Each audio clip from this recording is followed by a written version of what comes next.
Yep. Okay.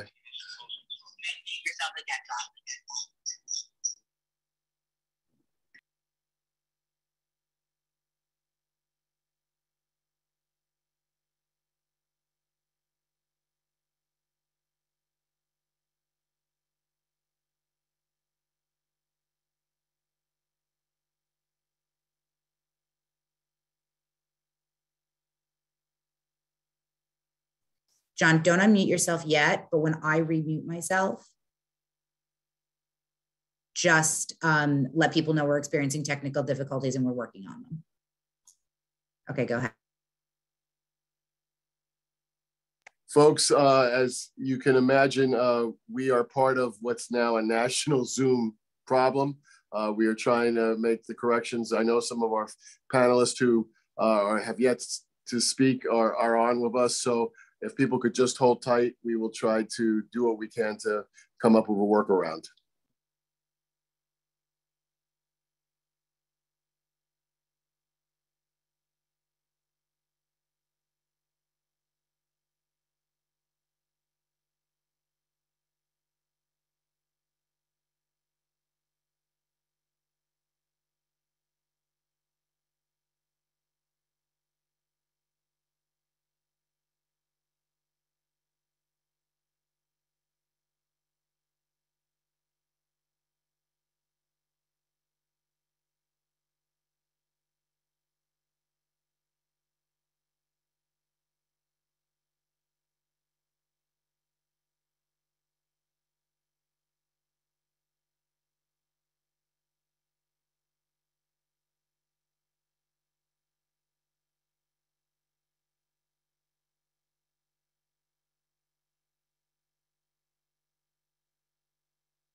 Brian, are you with us? Yes, I am. I am. Can you hear me? Okay, we're gonna, folks, thank you for hanging in there. Brian, if you don't mind, we're gonna ask you to start where you left off before everyone's got locked out of the system. Sure thing. And should I go ahead and just share my slides? Would that be the best way to do that? Yes. Okay. Thank you. Yeah, sure thing.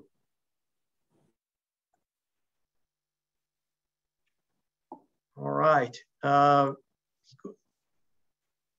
Okay.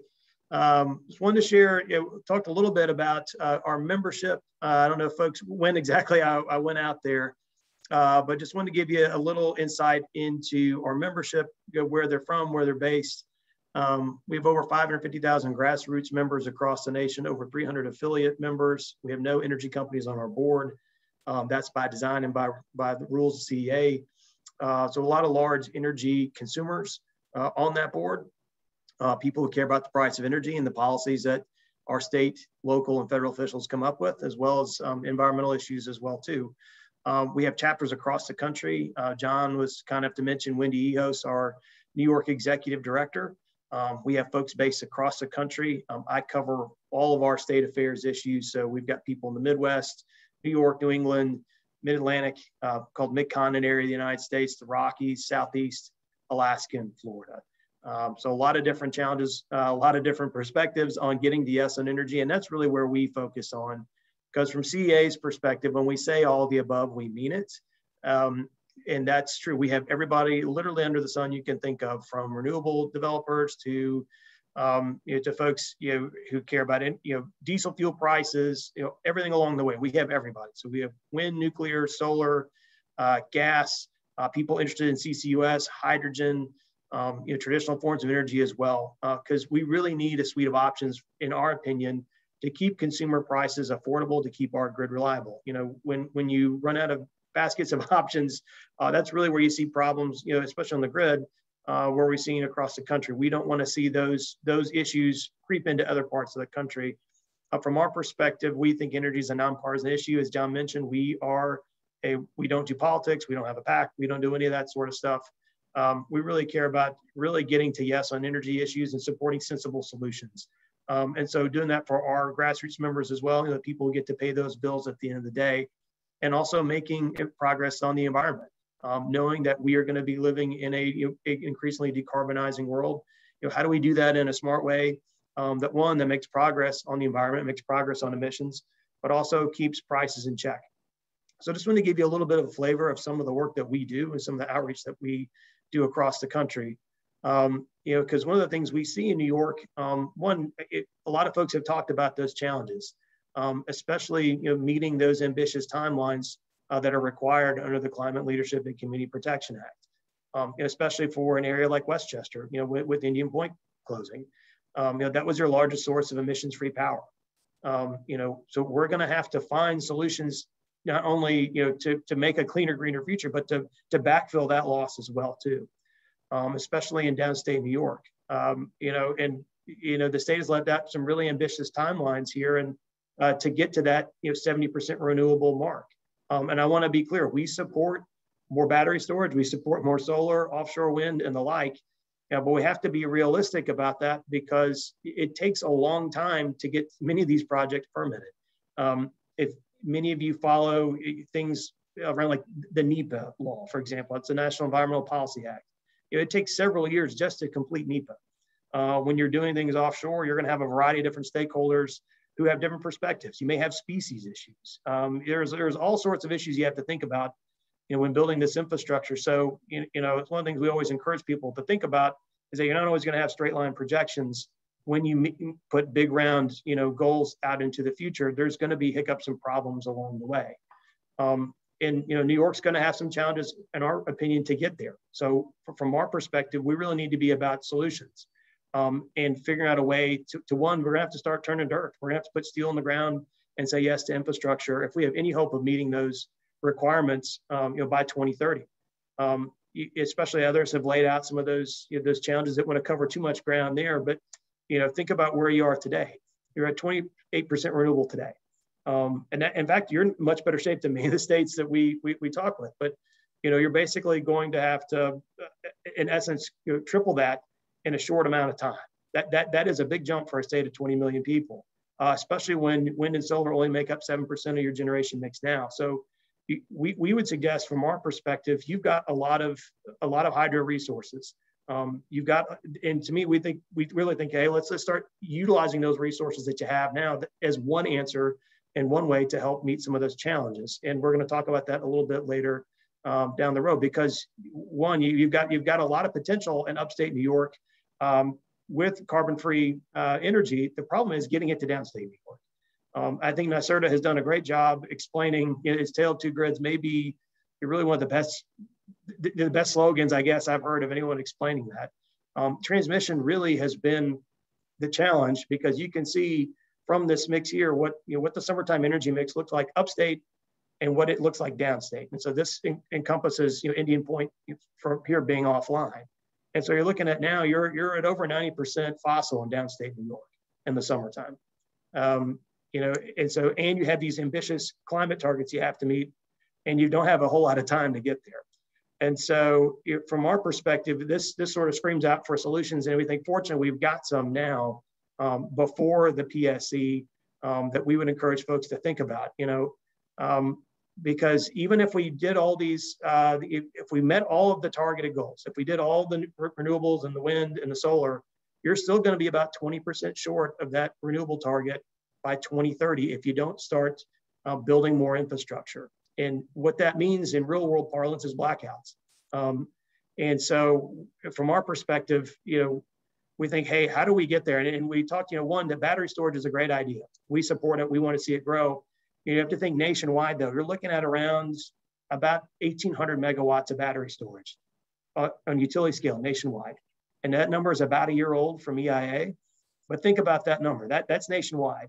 A state like New York uses a factor way, way higher than that number. So if you took all the battery storage you had in the United States, put it all in New York, it wouldn't even meet a decimal point of your energy needs.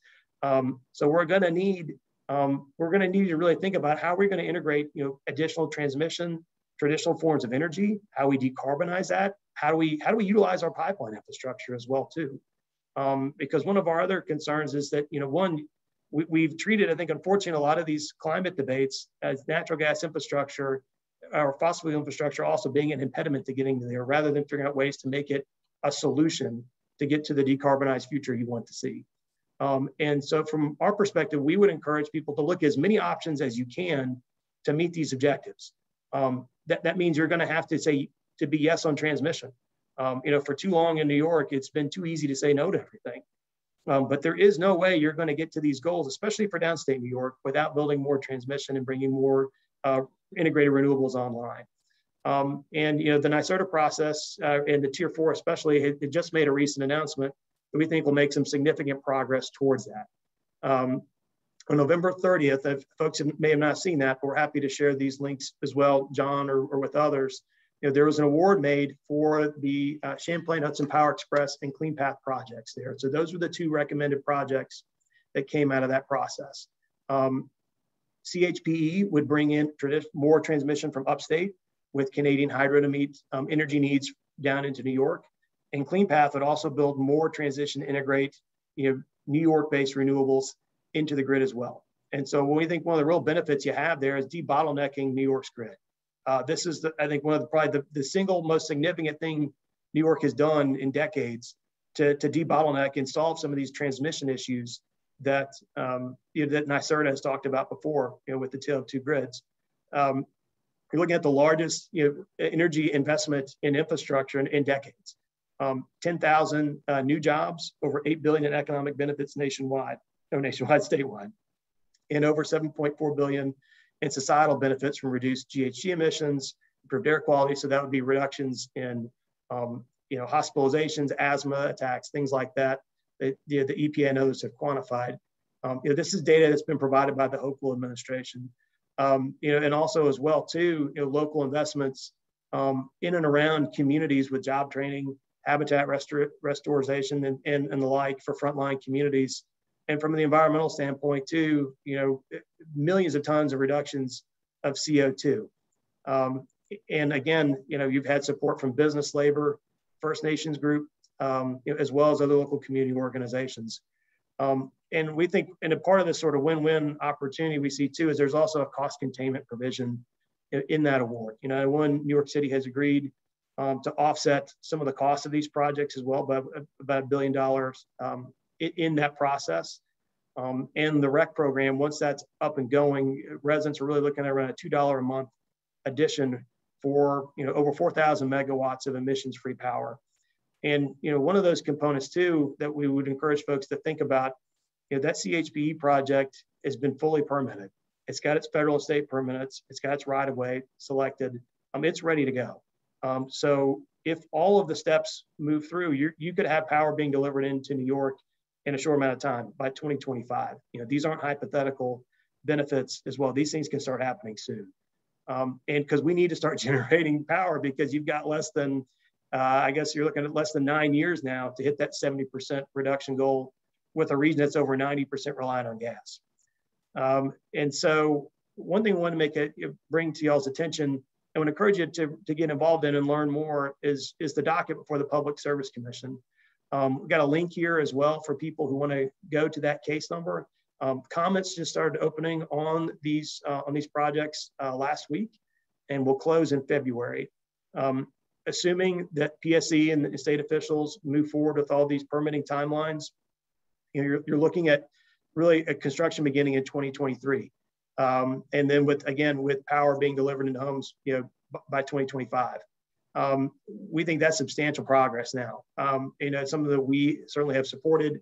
Both these projects as well, really bring meaningful renewables into the state, helps reduce CO2, helps meet your renewable requirements. Has been supported, by community organizations, labor, and the like. We would encourage folks on this call, and folks maybe joining online or maybe watching later on, to get engaged in that process. If this is something that you share, maybe have similar interest in, we'd encourage you to share your support for that, but at least learn more. So that's, one of the things that oftentimes when you come to conferences like this, at least the ones I do, a lot of it is always about problems. Here's a real opportunity to do something about the challenges or problems we hear about. So really, you know, I want to be sure I'm keeping us on time here, John, and I know and appreciate your forbearance with me, but just wanted to just bring a few things home with you. One, we support renewable energy development in the state in all forms of energy, because it's really going to take it all to meet New York's energy challenges. You know, others have talked about too, and I really, you know, appreciate the comments from other panelists to really think about what a transition means. Transition is gradual. Transition takes time, and oftentimes I think we get excited about the future and assume that, you know, 2030 or 2040 is going to be here tomorrow. We have to think about the people along the way that are being impacted by some of these ideas and some of these goals that are being set. You know, they're thinking about tomorrow. They're thinking about next week. They're thinking about, can I afford Christmas presents for my kids? Those are a lot of the members that we deal with. And so what we've encouraged folks to do is really take a holistic approach here, and be willing to say, look, if you want to get to point Z, where we have a zero emissions future with zero costs, zero drawbacks, you know, you have to understand that we're at point A. That means we're going to have to go to point B, C, D, E, and F along the way to get to that zero emissions future we want to see and that cleaner future that we all want. So we think there's smart ways to do that without being punitive. And, you know, so there's options there, you know, like blending hydrogen, RNG opportunities. But we're also going to have to be realistic that it's going to mean new infrastructure. That means understanding that we don't have, you know, a perfect project or a perfect outcome. But if we don't start getting the yes, we're not going to get that clean energy future we want. So we'd encourage everyone to get involved in the PSC process there on Tier 4. We'll start bringing, you know, clean energy. At the fastest way to get clean energy into Westchester on a large scale, we think, are these projects here. So ready to partner with you and your members, John, and others in that future, and anything we can do to help along the way, whether that's, you know, outreach, education work, or just events like this. Really glad to participate today and share our perspective. So thank you. Ryan, thank you very much. And we appreciate the fact that, again, you guys have taken such an important proactive role. And we were glad to partner with you to support the CHPE and the Clear Path Plan. We sent letters to all the state stakeholders, really letting them know that these were important programs for Westchester County because of that transmission issue that you raised. The other thing is that it creates jobs, and that means revenue for municipalities. So we never want to lose sight of that as well. And again, you know, you talked about that transmission pipeline, if you will, that we're going to need as we continue to transition. So you have transmission pipelines that we need to transition into this new energy landscape. Some people in Westchester County say, oh, we don't need to support these upstate plans because, again, we're not going to get any benefit from that. Can you try to dispel some of those rumors? Sure. Yeah, well, one, I think we have to look about the statewide emissions targets. And if you only look at something that's, you know, impacting my local neighborhood from a larger statewide program, you're never going to get to that goal. And I think it's one thing to know that, that there's really a short amount of time to get there. I think that for sometimes people just assume that there is a off-the-shelf technology that's going to turn everything around just in a couple minutes, and we'll get there right under the wire and it'll be fine. This is a state law.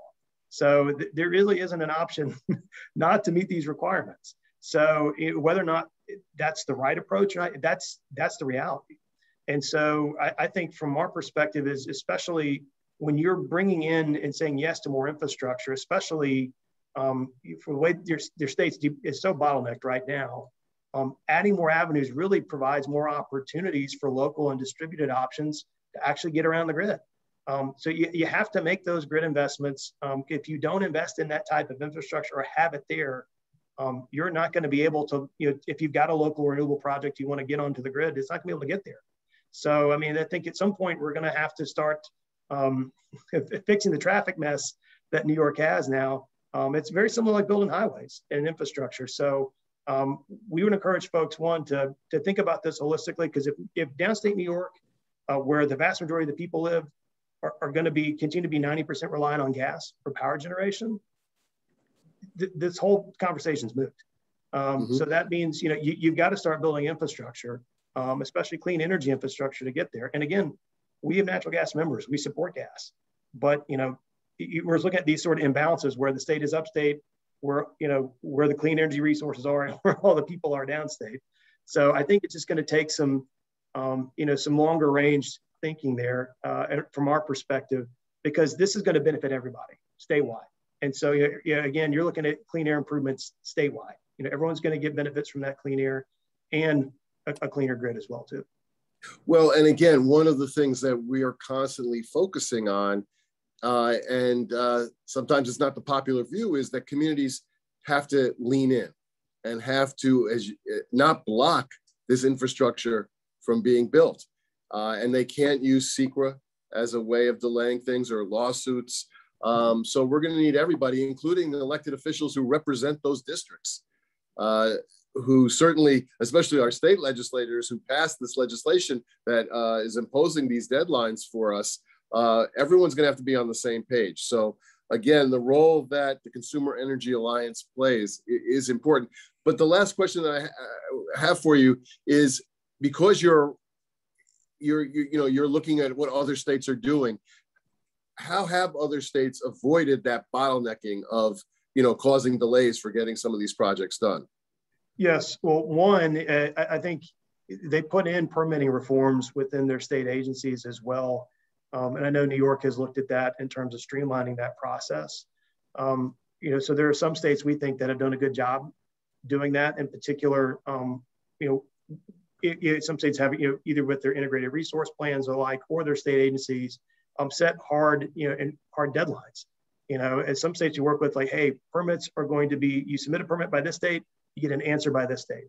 And it doesn't mean you automatically get a rubber stamp on a permit or it's automatically approved. But one thing I've often found with people is they can live with no. They can live with rework this project. I think what happens oftentimes with any complex project is we'll get back to you in 6 months. We'll get back to you in 6 months. We'll get back to you in 6 months. And soon, projects get expensive. They get delayed and they get, stuck in the queue, or the capital goes away. And, and that to me is I think just assurances in the permitting process. And again, like you just mentioned too, having policymakers involved from the exciting, Twitter-based version of what they just did. Hey, look at my press release. We set these great goals that are, many years away, but they have to be as involved in the regulatory, in the nuts and bolts and the reality portion of it to actually make that happen. And so I think, it's like holding officials accountable too. It's just saying, look, you're going to need to be involved in not just the authorizing part, but you're going to have to be able to help us implement as well on the back end. Or again, you're going to keep running into roadblocks, and you won't get that end goal of people that you promised. Well, Ryden, thank you very much. And as I said, the BCW looks forward to continuing to work with the Consumer Energy Alliance on numerous projects, and to continue to spread the word and to educate folks again on what's happening. So thank you for your leadership. Wishing you and your family a happy and safe holiday season. Thank you, John. Thanks for the opportunity today and all your support here. You bet. And again, for those folks who I know have had a hard time tuning in, tuning out because of the Zoom problems that Zoom is having around the country today, we appreciate your patience. Again, this entire conference is being recorded, so it's going to be on our business resource page of our website later today. And so again, if people had some problems logging in and logging out, they'll still be able to see and hear everything that was presented today. We're going to follow up Bryden's presentation with, I think, also a very important presentation from Bill Reed, who is the CEO of Damsker Energy. And as we talk about the issue of transmission and how important it is for Westchester County to get those transmission projects, the BCW was very and continues to be supportive of Damsker Energy's proposal to construct a new natural gas fired combined cycle power generation facility in the town of Newburgh, for many of the reasons that Bryden just mentioned in his presentation. So we're very honored today that we have Bill Reed, who is the CEO of Damsker Energy and a founder of independent power developer Aggate Power, which in addition to Damsker is involved in developing green hydrogen projects and electrical vehicle charging infrastructure. Damsker has been on the front lines of really trying to come up with these alternative sources of solution. They really deserve a lot of credit and also support for what they're trying to do as we transition into this new energy landscape. So Bill, hopefully you're on with me. and we're going to turn the program over to you. John, thanks very much for the introduction. And Bryden, I have to say, I couldn't agree with you more about a common sense approach to getting to the future. We have to look at all our alternatives, not just the black and white of one or two. And we also need to decarbonize and think about decarbonizing at the lowest cost to get to that future. And we think we're part of that whole conversation. I'm going to try to share my screen here. Tell me if this works.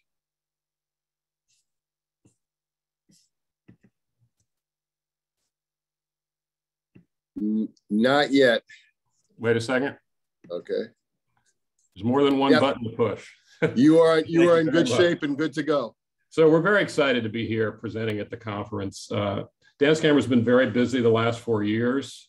We've been working on an upgrade of our existing facility and have been increasingly focused on the potential for green hydrogen to become a zero carbon dispatchable fuel for generators. We work closely with many industry partners on that type of development, which we'll talk about. The Dance Camera facility is one of 3 peakers in the lower Hudson Valley that backs up Westchester. We don't run that much, 10 to 20 days a year, but we're ready to run every day to be able to support the local economy.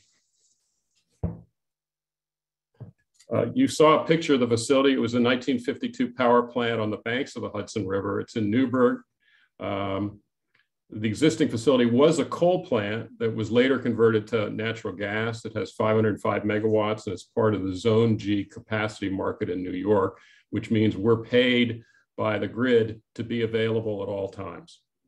We've always believed that we need in New York to improve on the older infrastructure we have. Power generators in New York are on average 50 years old. We have the oldest, most fragile grid in the nation, and some people have said in the world. It's been around since Thomas Edison, and we should always be constantly looking at the threat of that breaking down and the need to improve and bring more efficiency to our economy. We currently have an application before the New York State Public Service Commission to repower the existing site. You can see it in this picture. It's the white to the left of the slide. We've decided to use the Mitsubishi 501 JAC turbine as part of this. It's hydrogen capable. One of the critical reasons we selected the technology was not only its reliability, but from day one, it would be able to operate on 30% hydrogen. And we're talking about green hydrogen. Green hydrogen is produced from water and renewable electricity. It's a zero carbon gas. If that hydrogen is available, it could be converted, the plant could be converted within a decade to 100% zero carbon hydrogen. The turbine in other locations already runs on 80% hydrogen and has been selected for 10 hydrogen-focused projects in the US. I'll talk more in a moment about our vision for hydropower generation at our site and what it may take to get there. Now, in order to complete our upgrade project, we need a number of permits to be approved by the state. We applied for what's called an Article 10 approval from the Public Service Commission, and we also applied for a Title V air permit with the Department of Environmental Conservation. In October, the DEC denied our Title V air permit and claimed our upgrade was not consistent with the state's new climate law, the CLCPA. Dance Camera was entitled to appeal that decision, and we've done so and requested an administrative hearing. The DEC has full discretion over the timeline of our hearing process, so it's difficult to say how long it may take. In the meantime, we've asked that our Article 10 proceeding be placed on hold. First and foremost, we want to state for the record that Dance Camera believes that the new climate law does not give the DEC authority to deny 5-year federal air permits. We believe our upgrade is consistent with the CLCPA and brings many benefits, including reducing statewide greenhouse gas emissions, not only by replacing Dance Camera with a more efficient turbine, but displacing older facilities that also have high emissions. Dance Camera would be a quick start facility, which would allow it to come on very fast when wind and solar stop working.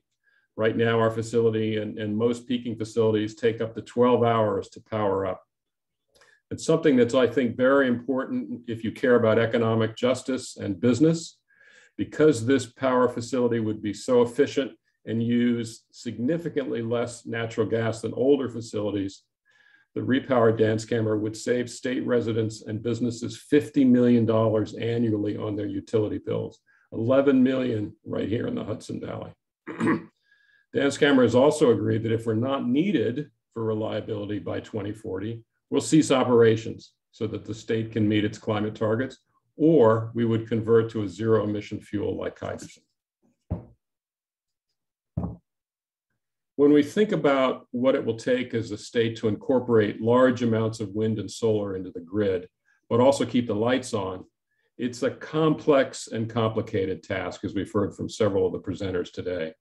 Last week, the New York Independent System Operator, the entity that operates the state's energy supply, put out a reliability analysis that is the cause for some concern. As you'll see in the quote in the box to the right, the number of reliable resources New York has to supply power to residents is thinning. And as of 2023, maintaining reliable power may be an issue.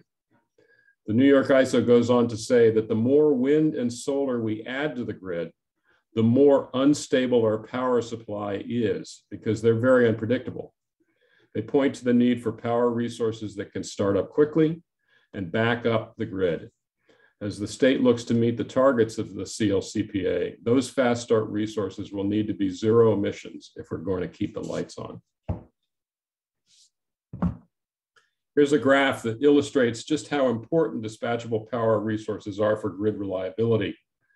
As I stated earlier, a number of recent studies have concluded that introducing large volumes of intermittent resources to the grid, like wind and solar, will cause grid destabilization and require significant amounts of fast start resources. The slide is very busy, I apologize for that, but it shows a 30-day period based on current use patterns. It assumes the building out of all the renewable resources that the state has mandated, including 10,000 kilowatts of solar, the batteries, and the offshore wind.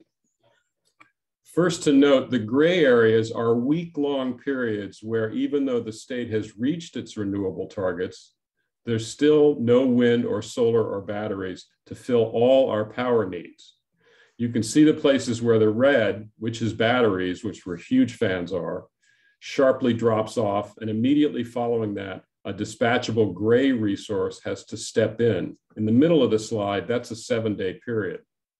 You can also see the black line, which is New York load, and all the areas where wind and solar in green and yellow far exceed that load. This is the excess power that could be used to create green hydrogen, as opposed to being curtailed like it is today. I might note that increasing the amount of wind and other renewable resources will not solve these shortfalls. This is not about capacity, but it's about reliability. So as you can see, experts point to the need for fast start power today, which happens to be in the form of natural gas, and for hopefully a zero emission fast start option in the future, as we aim to meet the CLCPA targets. Therefore, hydrogen development, a zero carbon fuel, will be critical to our ability to successfully tackle our aggressive climate initiatives and maintain our power supply. Our long-term vision for the dance camera facility is as follows, and frankly, this was our plan before the CLCPA was enacted. We always saw the increasing fragility and intermittency of the grid and tried to come up with a long-term part of the solution to those challenges. First, we'd like to upgrade to the new technology by 2025. This would immediately reduce local air emissions. We also would stop using the Hudson River for cooling and would save New Yorkers $50 million a year on their utility bills, which I think is a win-win-win. In phase 2, with hydrogen market developments that we'll discuss in a minute, we would hope to transition to run on 30% green hydrogen by 2030, so a significant decarbonization. Finally, in our third phase, we would hope to become a 100% green hydrogen facility and be completely compliant with New York's zero carbon emissions targets. This is a rendering of what we'd like to accomplish at Danskamer. For starters, we'd like to install the new turbine that's hydrogen capable. We'd then like to build hydrogen electrolyzers and storage. In addition to this, we would need access to renewable energy off the grid through the existing transmission that comes to the site. And as the prior presenter pointed out, a lot of that will come from upstate New York. So we need the transmission debottlenecking to go through. We'd like to then take that hydrogen and burn it in our turbines for power generation. With all that in mind, here's a look at some of the ways that we're working towards reaching these hydrogen goals. First, we're developing the technical scope for a hydrogen research and development pilot study known as the Danskamer Hydrogen Innovation Center, which would include hydrogen electrolyzers. We've been collaborating with other energy companies like Con Ed and National Grid as members of the Institute of Gas Innovation and Technology at SUNY Stony Brook, which is working very closely with NYSERDA. The goal of our work at SUNY Stony Brook is to research the various ways hydrogen can be incorporated into our energy infrastructure and used as a source of power. This work will include pilot projects using hydrogen as a power source.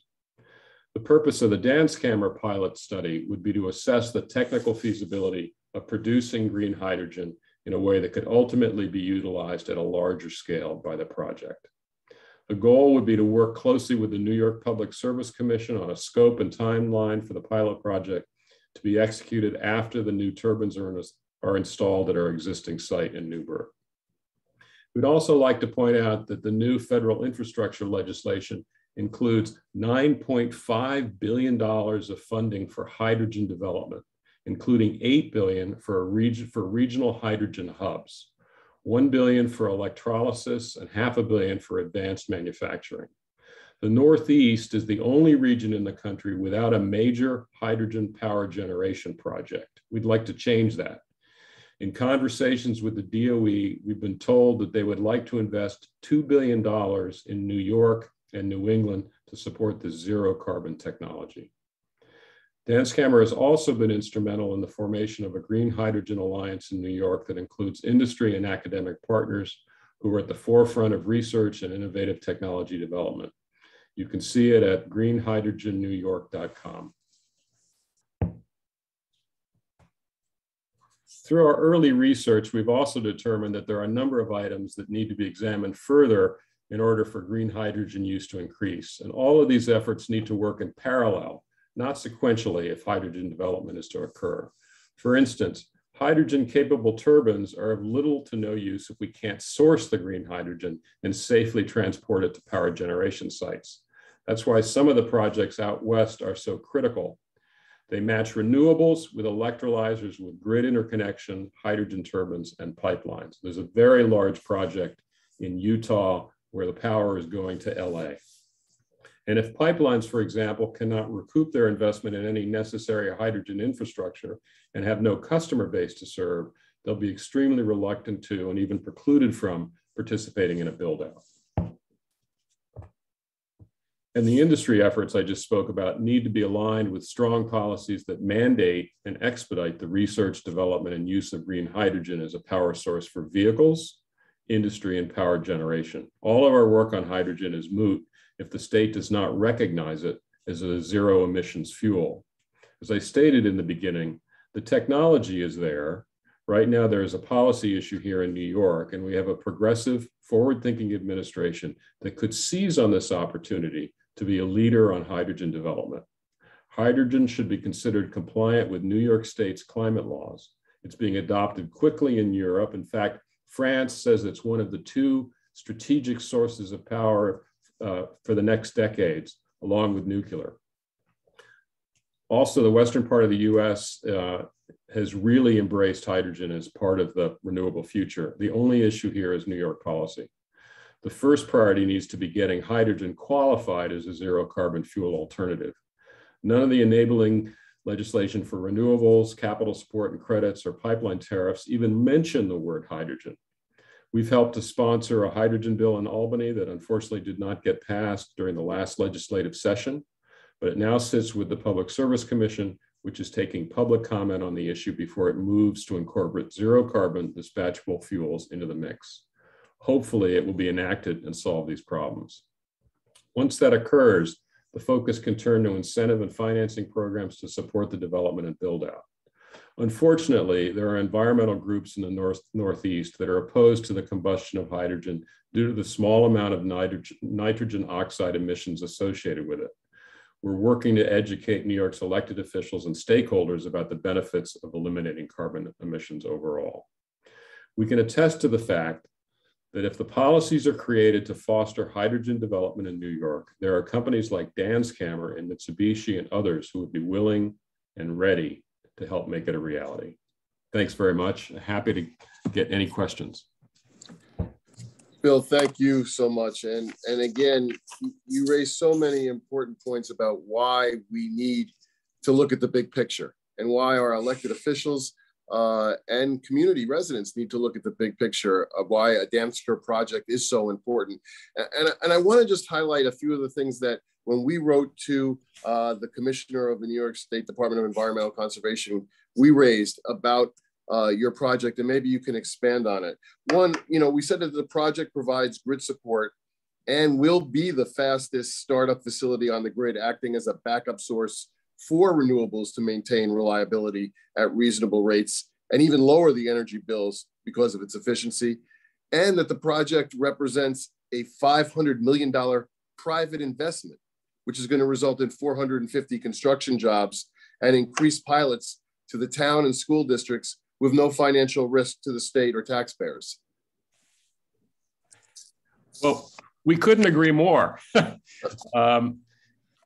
If we generate our 500 megawatts, we'll use half the natural gas at half the cost of the alternative.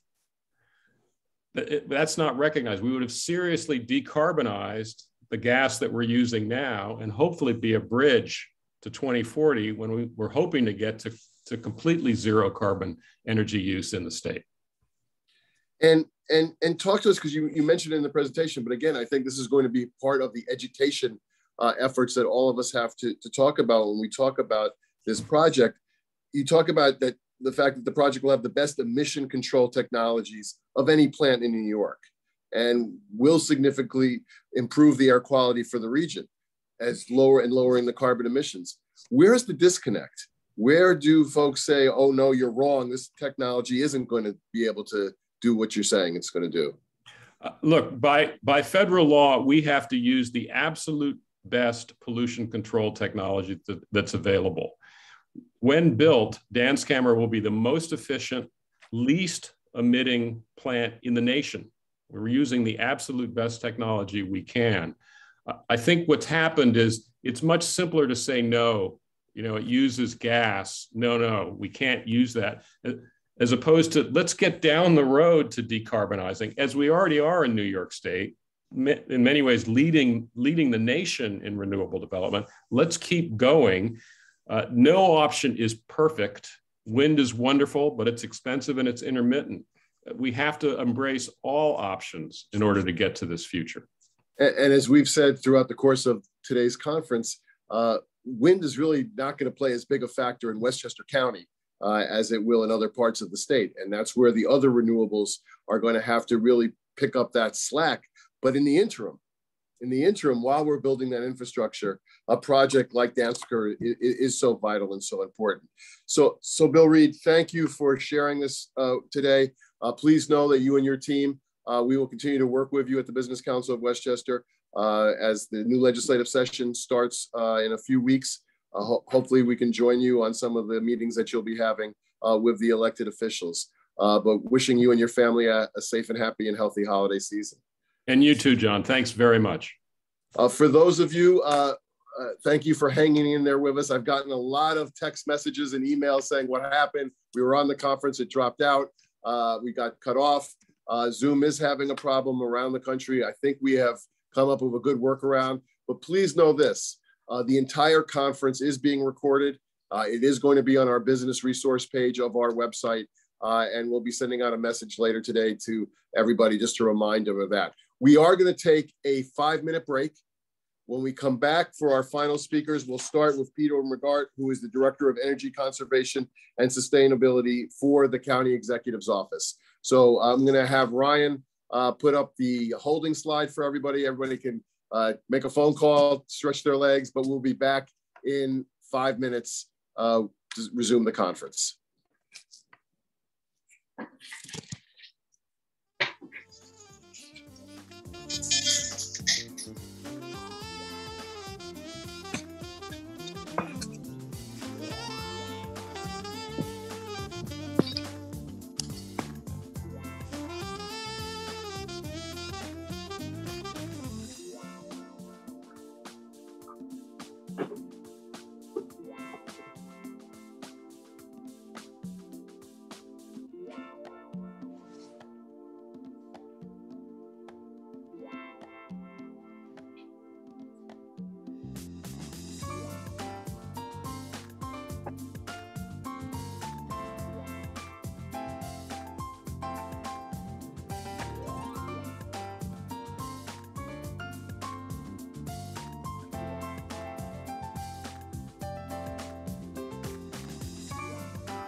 want to welcome everybody back to our energy conference. And again, apologize for the technical issues that we have had today, but remind everyone that this entire conference is being recorded and will be on the Business Council of Westchester's business resource page later this afternoon for those of you who had difficulties and want to catch up on some of the presentations that you missed. Peter McGart, are you still hanging in with us? I'm here, buddy. All right, thank you. Peter McGart is the Director of Energy Conservation and Sustainability for the Office of the Westchester County Executive.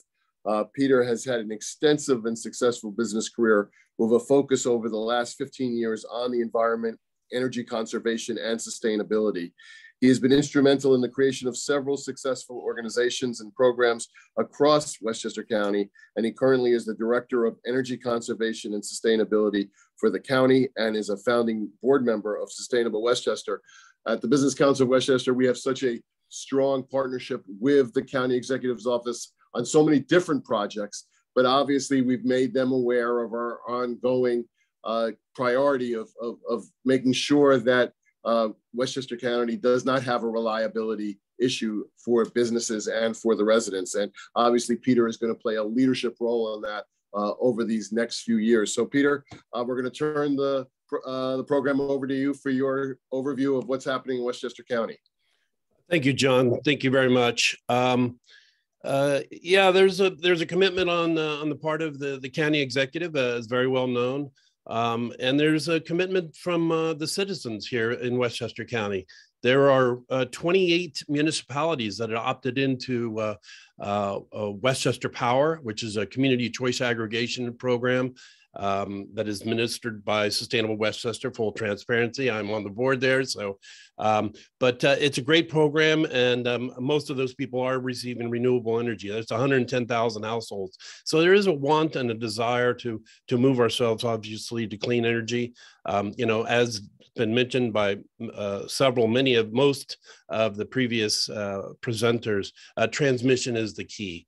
And I'm glad to see that we're moving that way. There's the Chippy and the Clean Path, which is basically, I believe, a NYPA kind of centered transmission project.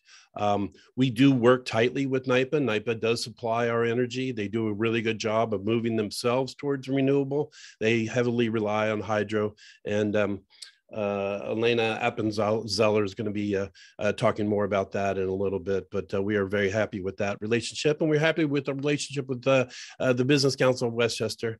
And as we move forward, I'm going to try to share my screen here. We'll see how this goes. Give me a, what is it? I don't go. How's that? It's coming up, nothing yet, but it shows the sundial. Okay, you're good. Okay, good. Thank you very much. So, so we are moving ourselves to, renewable energy as much as we can. We are already fully in process on our first phase 1 of our solar program. We even are adding storage to our Valhalla bus terminal. That's because we have 6 electric buses there. We do have electric hybrid buses as well. We have over 150 of those. We do have 6 electric buses to kind of start us off, and working with NYPA to build that infrastructure for that there. Phase 2 is even more exciting. We're basically the anchor for this. We're working with NYPA and Sustainable Westchester on this program, and this is going to be upwards of 25 megawatts, for municipalities, as you can see there, 35 municipalities and school districts, as well as some of our non-low-hanging fruit facilities, such as the airport and our parking lots and whatnot. Let's see if I cannot advance. Oh, there we go. I think I went too far though. Oh, here we go. Okay, fleet electrification, it's a key part. We have over 1,400 vehicles. I mentioned the buses, but we have over 140 electric vehicles, mostly sedans, that we use.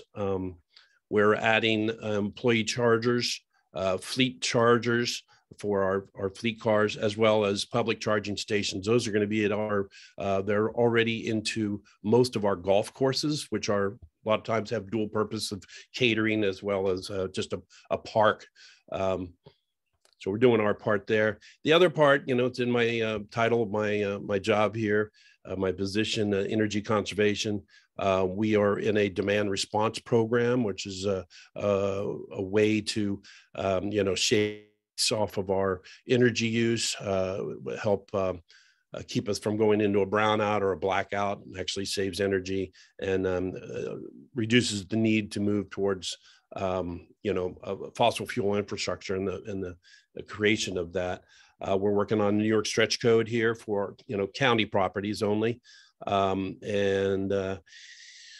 You can see everything else there. The other big one is obviously our portfolio of outstanding capital projects that had kind of been floundering a little bit. We've taken those up, and those are a lot of energy efficiency programs. And we're doing an energy audit as we speak. Something that was asked for by the constituency of Westchester was to move towards, food scrap recycling.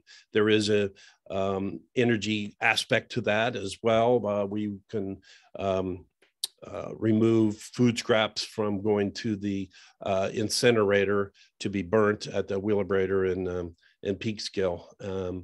And we have a multi-pronged approach to this. We sell compost bins. We are major sponsors of Feeding Westchester.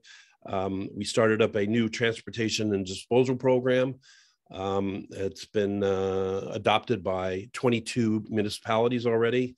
We opened up a compost education center, and we're looking at building out an anaerobic digestion facility. I believe this is last but not least is Planting Westchester. So it's not only are we, everybody trying to reduce their energy uses and their use of, fossil fuels and move to clean energy as everybody's been talking about today. But it's also, this is, planting, doing the sequestration of carbon. And this is kind of based off of the Million Tree campaigns that you've heard here and there. New York City did a very successful one. But we wanted to kind of take it a little bit further, include community gardens was the key part of it, but also just backyard gardening and all these other aspects. And that is going to manifest itself in a really robust website that is in the process of being built as we speak. And just to expedite this whole conference, I'm done, John. So I'm open for questions, and and anybody can. I'll put my contact information in the chat if anybody wants to reach out directly to me. But go ahead, John. No, that's great, Peter. And again, obviously, your presentation just shows the scope of work that your office and the county executive continue to really take a leadership role in to help the county. Look, you've heard today from different speakers that obviously we don't want to have a reliability issue, and we have to build this infrastructure as quickly as possible. Yep. What are some of the things that you think your office can do to help, again, move that forward so that we don't have communities who are using SECRA or the courts as a way to delay things? Yeah. Well, so there's a couple things that, we're working on here, is promoting well, we're working with the transmission companies, we're working with NYPA, trying to make sure that we get our piece of the pie as it's flowing down to New York City. We want to make sure that we're getting our little piece of the juice. That's one key part of it. And then when it comes to solar, we really would like to move to being able to put solar on our parking lots. There's a park alienation law here that prohibits that. And we think that that could be lifted, and we could use these already hard surfaces. We're not talking about building out or putting in a park, in the green space, but, on the parking lots, these solar canopies. And, I always use the image of Jones Beach. If you've ever been out there, especially if it's off season. But even during the season, they're only used during the really peak times. But you got the wide expanse of those parking lots. It could be, but we can't do that right now. So, but legislation promoting the transmission and all these other programs. So just going back to that one scenario that you have, is that a county legislation or is that state legislation? That's state legislation. That's state legislation. Yeah. Okay. Well, again, that's some of the common sense types of amendments to legislation that has probably been on the books longer than both of us have been on Earth that really do need to be looked at and to be changed. So please reach out to the BCW because we certainly would support that type of common sense change in the legislation. As and again, you've spent your career in this playground of energy and the environment, and that you see the challenges that are ahead of us. What are some of the positive signs that you're seeing that Westchester County can really take a leadership role in helping move forward? Well, one of the things that we're working on is workforce development for these growing industries, whether it's solar, whether it's geothermal. Geothermal has some real workforce, hang-ups. They're having a hard time finding the drillers. They're actually drilling, boring the holes. I think it's between machinery and the workforce to work on that. So, but the bright spots I see is also, I'm really appreciative of the wind program. I know it's intermittent, but we're building the storage as well at the same time. It's all coming together. I know there's been some really dire statements said before, but I think it truly, I do see it coming together. It's, we do have time, not a lot of time, but we do have time. We do have 10 years, 8 years, whatever it is. And things are in the works, as we were talking about the transmission lines that are coming down from upstate and from Canada, those are two, that's going to happen. That's, it's moving forward. It's all permitted. It's going forward. There was some environmental concerns with Chippy, going down the middle of the river and actually, displacing indigenous people up in Canada with the hydro. But it's happening. So I think those are the bright spots, for Westchester. We just want to make sure that we're getting our piece of that juice as well. So. No, that's important. And again, having you in your office on the front lines is going to be so important. And again, you're right, we have time, but what worries me, and maybe I'm just an old fossil who's seen too much, if you have communities that try to block things from happening, either in the courts or everything else, all of a sudden that 8 years becomes a very short time frame. So we're going to continue at the Business Council of Westchester to really do as much as we can to educate communities that they need to lean in and embrace this as a way of moving forward. And I agree. We'll work with your office. Yeah, I think your point is that the environmentalists get in their own way sometimes, and I think that's your point, and that's true. We got to make the tough decisions if we want to do the right thing. So a lot of this NIMBYism has got to go away. Well, we appreciate that candor, and we appreciate again the work that you do and the county executive. Tell him to feel better. He's feeling fine. His mild symptoms. He's just frustrated. He likes to wear out his shoe leather, so it's just bothering him that he's not getting out there. So well, give him our best, and he might even be on here. Because he's looking for Zooms. Oh wait, we have one question. If you that just came in just as we were closing up. How can nonprofits and educational institutions like community colleges and BOCES work with the county on workforce solutions? And what industry partners is the county working with? Well, so Westchester Community College is obviously, we're tied to that pretty tightly, but we're actually working with Purchase and Pace as well, to develop these workforce. These are new areas, So, but I'm going to put my number and my email in the chat, and whoever would like to contact me, I can set them up with Bridget Gibbons, who's our Director of Economic Development. And she's really, kind of running with that. She's got a whole sector that's based on renewable energy and, helping the businesses to, foster growth and be viable here in Westchester. That's great. Thank you. Peter, thanks for hanging in with us today. Yeah, Thank no you for problem. your work. Have Yeah. a happy and healthy holiday season. You too, John. Thank you so much. Good to see you. Great. At the beginning of today's conference, I mentioned the fact that the Business Council of Westchester's commitment to helping businesses become more sustainable has always been one of our priorities. In fact, 12 years ago, our president and CEO, Marcia Gordon, worked with then County Executive Andy Spano to create a public-private partnership called the Green Business Challenge, which then became the Green Business Partnership. And hundreds of businesses participated in the Green Business Partnership to become certified and to have their employees really, again, be engaged in this process, which is a great recruitment and a retention program for businesses, because employees really want to know that their employers are serious about sustainability. And so again, I want to thank Danny Glazer and Scott Fernquist and Yana Pavlovich for their leadership role in the Green Business Partnership that they've played with the Business Council of Westchester. Danny and Scott are moving on to new challenges. So we are now very excited that the Business Council of Westchester is going to be partnering with the Green Business Bureau starting in January of 2022 to help businesses in Westchester County become certified on sustainability issues. And we're very excited that Bill Zujeski, who is the co-founder and CMO of the Green Business Bureau, is with us today. Bill is the Chief Marketing and Operating Officer for the Green Business Bureau and is responsible for building the company's brand and promoting the value of being a certified green business and GBB community member.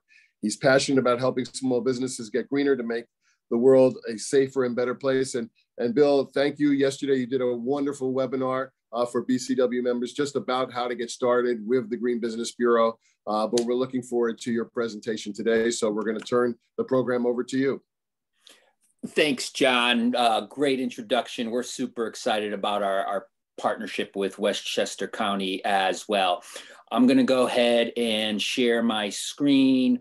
I've got a presentation ready to go here, very different from what I presented yesterday. This is actually a 1-hour workshop that I'm going to turn into a 15-minute crash course on how to launch and manage a sustainability program within a company. But before I get into that, just a little background. Again, I am co-founder of the Green Business Bureau. Our mission is simple: make every business a greener business. And for our partnership, the mission doesn't change much here with Westchester County. It's to make every Westchester County business a greener business. And really, there's 3 parts of our solution so think of us as both a certification company and a software company. The first pillar of what we offer is an online eco-assessment, and I'll give you a taste of that later on. It's developed by MIT sustainability engineers, provides a scorecard and a way to track your progress on your sustainability program. We also offer an online eco planner. It's a library of about 400 green initiatives, from as simple as, using reusable mugs and silverware in your caf, timers on your lights, water controls, little things, to as big as, like we've been talking all day here, moving to alternative green energy or more efficient lighting and big things like that. What we're probably best known for is our certification. We provide a whole program around that, and then a clickable seal once you complete that program. And again, our goal with this partnership is to make all our online platform available to all BCW members. Maintain the green certification program that's available by transitioning to ours from the previous one, but make sure everyone who's completed that gets full credit, and then provide sustainability program support. We have a handful of sustainability analysts that work for us and work directly with customers. I think we're all here because the business world is going green, and there's pressure to be verifiably sustainable. Customers, consumers, employees, partners, all are demanding it. Millennials favor it when they're choosing who to do business with. Employees now, when they interview, are asking about your sustainability. And people who are putting bids out or bidding for contracts often have to demonstrate. So that's one of the big, these are the big drivers of why it makes sense to get, you know, Green Business Certified. And many of you on the call today are. Let's move on. Okay, so this is, like I said, it's gonna be really quick. I'll leave my email. It's bill@greenbusinessbureau.com if you have any questions, but I'm gonna give you this 10 steps to launch a successful sustainability program. All right, the first step is define your vision, mission, and values, right? Here's a sample here. I mean, this mission statement becomes the foundation of your sustainability efforts. You know, it's going to provide employees an understanding of what's important to your company, right? Usually this comes from your green team or your CEO or your executive team. This one, if you look at it, if those who are reading along probably guess whose mission this is, it is Nike's. There we go. There's a little lag here. And let me give you one more example on a mission statement. This is Patagonia's, right? Build the best product, cause no unnecessary harm, use business to inspire and implement solutions to the environmental crisis, right? Here's a company, and a lot of companies are starting to do this, who've actually integrated sustainability into their core mission, right? A lot of businesses will probably have both. They'll have a company vision and mission, and then they'll have a sustainability mission statement, which focuses on what they want to do around sustainability. Step 2 is create a green team, right? This is a great way to engage passionate employees that you may have who care about this stuff and let them drive the cause. Just some quick tips here. If it is a grassroots movement, make sure you've got upper management, CEO support. Keep the team small and diverse. You know, try to identify who the passionate employees are in the company to be part of that green team. Definitely have cadence meetings. Most of our Green Business Bureau members meet once a month. Some are only meet once a quarter, but, you know, have that cadence. You know, when that team gets together, make sure you know what that mission is and what the company stands for, set goals, and own the projects, right? The green team is going to be the one held accountable for identifying the projects and make sure they're implemented. And always, as green team member, celebrate success with the entire company. Step 3 is assess your current performance. And that's where we come in a little bit. We have an online tool called the Green Business Bureau Eco Assessment. It's a survey of questionnaire of about 120 questions. Here's a screenshot of it. You can see we really get into the pragmatic initiatives of all the little things you can be doing across every single department in your company, whether that's in manufacturing, engineering, accounting, logistics, delivery, etc. And then it all adds up into kind of an eco scorecard that comes out of this assessment. And then engage your employees. Once you've got that green team in place, you see what your baseline is, and let the employees know that your company is committed. I've got a couple examples here. School Specialty actually went a step further than a single green team, created like 4 green teams. They created one around a recycling program company-wide, one around reducing plastic usage, and one around zero waste. Fjallraven is a retail customer of ours who has 45 store locations around the US. And they actually created a contest with our scorecard where you could track who's the greenest at the end of the year. So great ways to engage your employees and make sure they're part of the culture there, and they're helping you create that kind of purpose-driven culture. Step 5 is to then plan and start prioritizing what you're going to do next. So I did a quick filter in our eco library. You can find initiatives related to certain areas. I pulled a handful here just to give you a sense of all the ones related to energy, hence because of the theme today, right? So you can see based on the level of impact, level of effort, the impact, and the cost, you know, you're going to be rewarded a different number of eco points for things. So at the top of this list, which is a big major project, right, is putting in a renewable energy solution, right? Another option would be to have your building or space LEED certified. Energy Star, equipment. You can see some of these other ones here around what you're doing around HVAC. The other thing is if you're not building your own alternative energy system, right, switch to a green power coming from a utility company, which we've discussed today. Add insulation, a heat recovery system that produces energy from heat. You could even do cloud services from hosting providers that use hydropower, wind power, or green energy for their data center. So there's a lot of things you can do to earn eco points toward your certification, toward your sustainability program specific to energy. And then it's about rolling up the sleeves. Once you've picked the initiatives you want to do, go ahead and start implementing them. And I'm sure most of you on this phone are already doing a lot of, or on this call and on this Zoom are already doing a lot of these: recycling, using LED lighting, alternative energy, packaging, reduction. These are all the initiatives that you should be identifying as part of your sustainability program on the ground. Step 7 then is to track your progress. How are you doing, whether it's monthly, quarterly, annually, against those initiatives that you've identified? Have you completed them? If you have KPIs like your carbon footprint or your energy bill, we provide a scorecard that shows you what initiatives you've completed. So you can always use the GBB scorecard as a way to track your progress as well. And then analyze your results is step 8. See what's working. Like I just said, for example, in this case, have you reduced the amount of paper you're using? Take a look at your line items around paper usage and paper purchasing. And if not, then identify a new initiative. Maybe you have to run a company-wide paper reduction campaign or other tactics. Now, every initiative we have in our eco library comes with steps, descriptions, guides, tips, and then stories for how other companies have done it.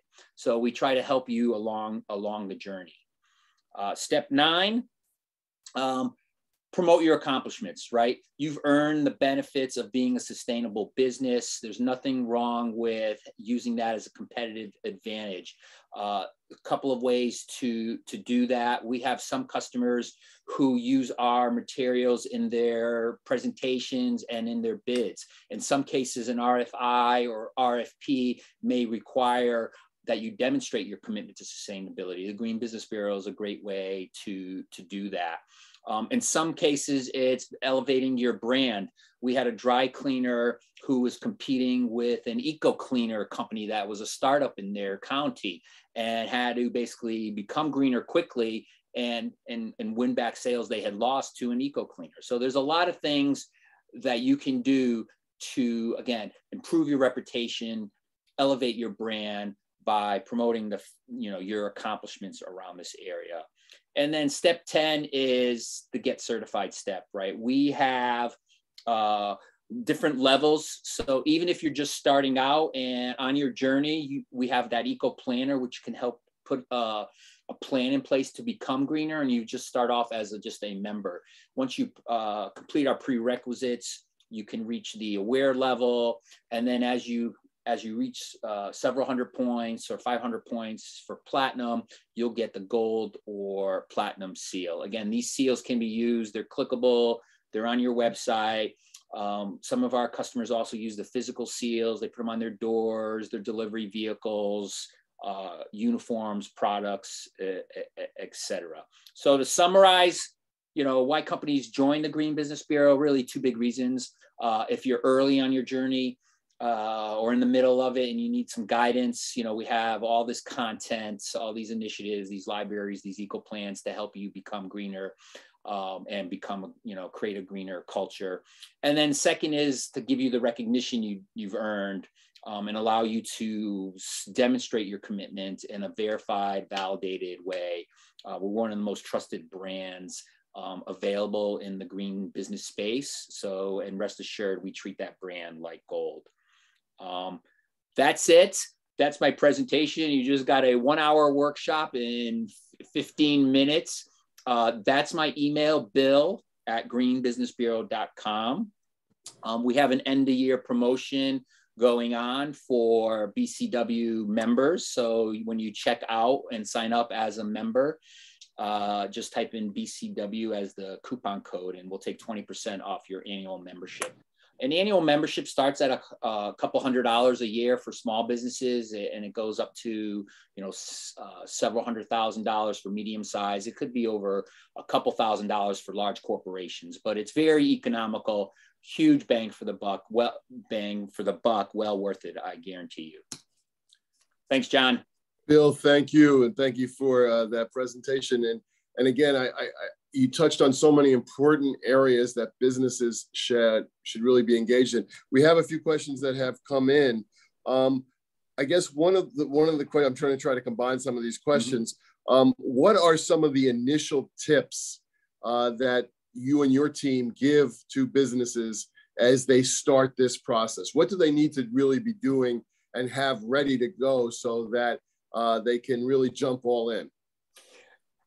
Yeah, I usually have them treat it as any other large, major corporate cross-functional program or project a company may have, right? So there, you're going to have a team who's going to be assign the team that's going to be held accountable for moving the company forward, identify the goals, and then start sharing those goals with the rest of the company. And start small, though. One of the things you can do is quickly get to maybe a silver level because of the things you've already been doing, right? Some, you know, kind of ad hoc, random, probably green things you're doing in the cafeteria with recycling, and maybe you've already put in LED lights. There's a lot of things you probably have done over the last few years you can get credit for. So go in and get that baseline and see where you are. And when you go through that assessment, you know, identify the dozens of other things you could be doing. And that's a great place to start, right? Seeing what you've already done and what you could be doing and starting to knock off those low-hanging fruit. And one of the things that you mentioned, which we certainly want to see continue, that we saw with the Green Business Partnership, was the fact that employees really not only bought into what their employers were trying to do with the sustainability, but took leadership roles.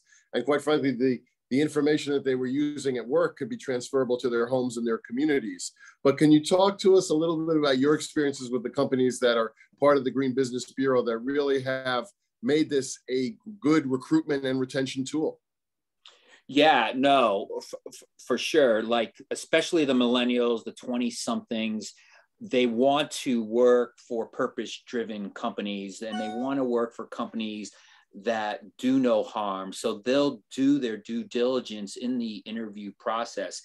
And they want to feel like they're having a bigger impact than their day-to-day job, right? Whether that's addressing climate change or the carbon footprint or pollution, et cetera. So what happens is these programs, these sustainability programs, become a great way to engage employees, right? You get that. A lot of our customers are the head of HR, and they want to use kind of a certification process as rallying the troops around their commitment to green. And these things come up in the interview process. And, you know, this is a great way to say, yeah, we're Green Business Bureau members. We're at this level. We're working on these projects. And here's our green mission statement. And you can publish that on your website under About Us and what your mission, your purpose is and your green mission is, and the fact that you are a member, right? So these things, especially how competitive the marketplace is right now, these things really matter around retaining your employees and attracting employees, for sure. And that makes it kind of a no-brainer return on investment, right? Clearly, we all want to be green because we want to, you know, have an impact on climate change and protect our planet. But the good news is there's business value in becoming greener as well. And the final question, and we touched on it yesterday in your presentation, but as BCW members and other businesses who want to be part of the Green Business Bureau, you and your team, if you know, really will be there to support them and do one-on-one consultations with them as well? Yeah, for sure. We have a onboarding project. So we usually meet for about a half hour once someone signs up to help them get on the right direction. We offer some, handful of hours as part of we have a sustainability analyst who's assigned to your account. What we are trying to do, though, we are trying to empower your employees to run with the cause here, right? So that's why we have a lot of self-service tools online, content online. So you don't have to hire a chief sustainability officer or make a major headcount commitment to become a greener business. You can usually find part-timers in your company willing to run with this stuff. That's great. Bill, thank you so much. Again, we at the Business Council of Westchester look forward to our new partnership with the Green Business Bureau. For those of you who didn't hear Bill's presentation yesterday, it will be on our website in the next day or two, as well as obviously this entire conference. So please take advantage of that. Also, if you go to our website, www.thebcw.org, and go to our membership tab, you'll be able to see, again, information about the Green Business Bureau. Bill, have a happy and safe and healthy holiday season. Thank you, John. Greatly appreciated. You as well.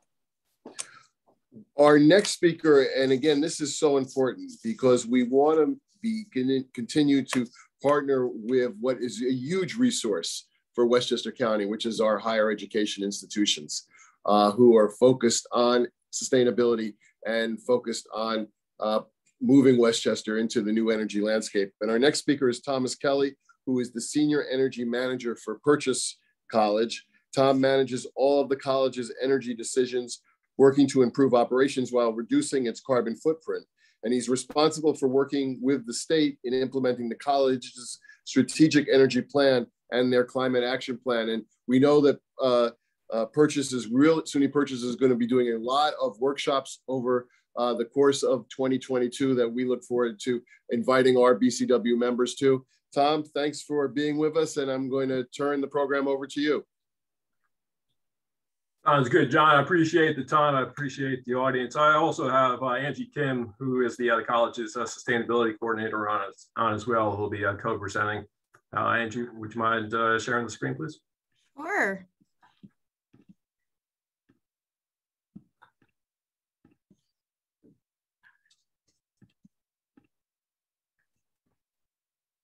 So again, next slide, please. So we greatly appreciate the work that Danny has done, Danny, Scott, and Jan over the years being a Green Business Partnership member.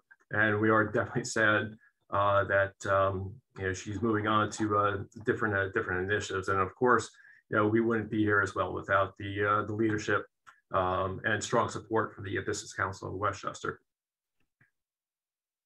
So essentially what we would like to do, and I love I love Bill's presentation from the Bureau is concerned.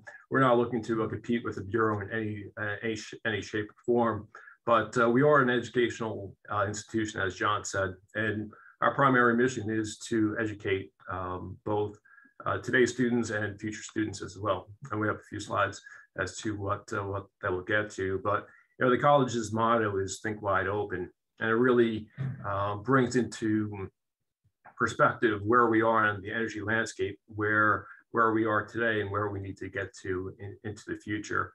And having a society that sees a multiple of perspectives, I think Tucker was saying earlier about environmental justice, social justice, really plays a huge part in what the college is looking to do. And finally, with what Peter was saying, as far as all the different perspectives that we have today, will be kind of focusing on energy, but like the county is doing, there's a variety of causes and initiatives that we're looking to do. So just to give a little bit of background, our institution earlier this year formally committed to the United Nations Sustainable Development Goals.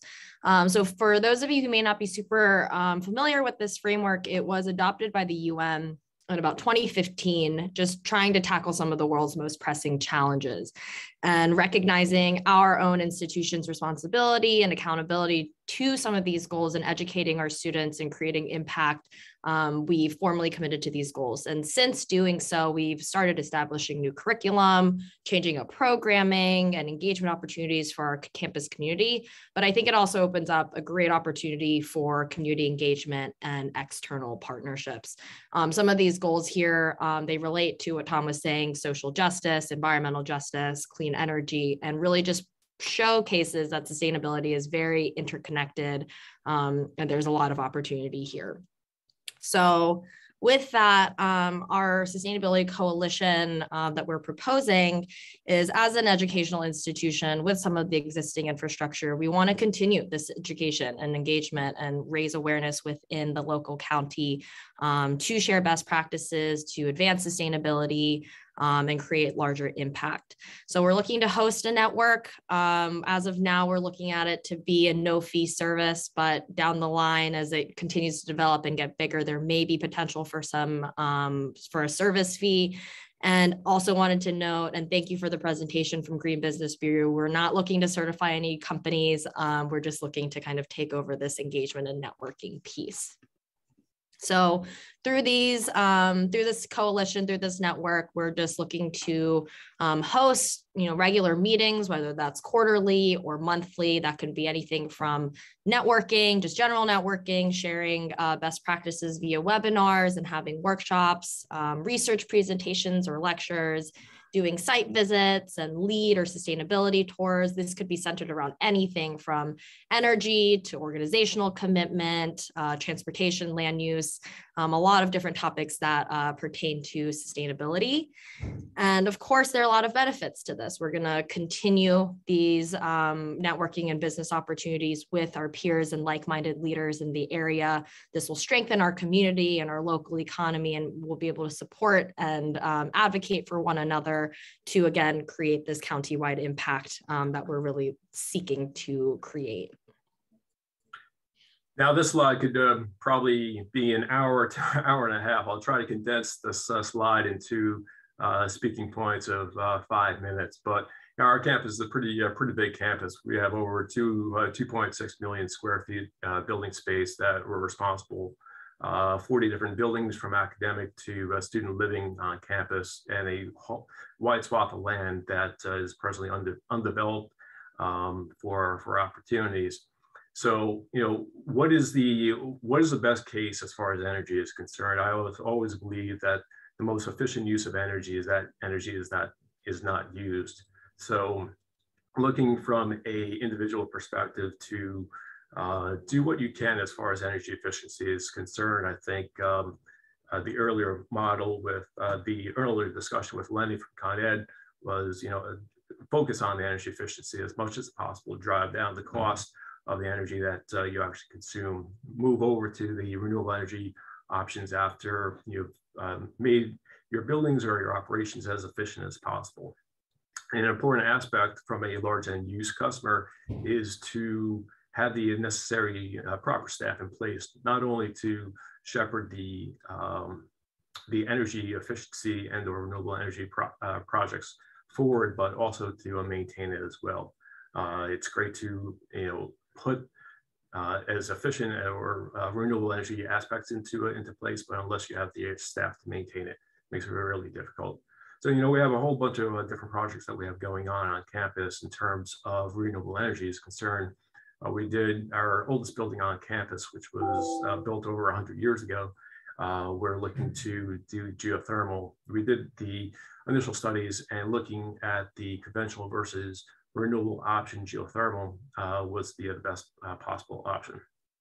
We have several community solar, we have several renewable energy options that we're moving forward with, one from an aggregated renewable energy scale that we're partnering with over 20 different schools, both public and private in New York State, to essentially purchase aggregated renewable energy, create a power purchase agreement over a defined time, and essentially avail ourselves of the renewable energy. And then we have another project from a community solar perspective that we're looking to unveil or send out to the market early next month. Essentially, we will be soliciting pretty much the same amount of power that the college uses. We'll be an off-taker for a part of that power, but our intention is to sell a majority of that energy to Westchester County residents and to our businesses and derive revenue from that project. The other project that we have going on, which should be completed by probably in about a month and a half to 2 months, is a combined heat and power thermal energy storage system. If you're ever on campus and you take a look, as Angie was saying before, we offer a lead in sustainability tours on campus that by coming, we can definitely show you around. Essentially what it is combining heat and power, for those that may not know, from the simplest forms, is a electric generator that essentially reuses the thermal waste in terms of reutilization for heating hot water, and in the pool, in the gym's case, where the CHP will be located, will be used to heat the pool. So, as a large end use customer, we have opportunities and challenges. We have a great working relationship with the New York Power Authority. We're a New York Power Authority customer, which we are very blessed to have. But one of the challenges that we have, though, and we have a lot of opportunity for efficiency upgrades, is that we're not eligible for utility and that sort of incentive, since we don't pay into the system benefit charge, both on the electric and the gas, for a majority of our energy. So we have a lot of challenges there. So where do we find the funding? Being a state institution, I could talk about this from LogJams is concerned to the 63 other campuses that are vying for the same opportunities within the SUNY system. So where do we get the funding? Where do we get the incentives is a huge challenge. But as we were saying before, as Peter was saying before, I believe the county is doing a demand response. We have that opportunity to reduce our energy where needed.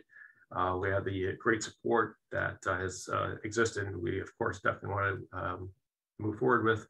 We also have climate action planning and other potential workforce developments that are not public yet, but we're looking to secure. So again, I won't touch on this since it's already been touched as far as the first bullet point is concerned. But if you take a look at this link, this is the state university construction fund. They have this metric in place that anytime that you do a large scale project, as far as energy is concerned, has to meet within net zero new construction standards, or at least very deep energy retrofits. So we're very mindful of the challenges and opportunities that we have moving forward, and we're looking to move forward to accomplish the CLC CPA in all its design, if possible.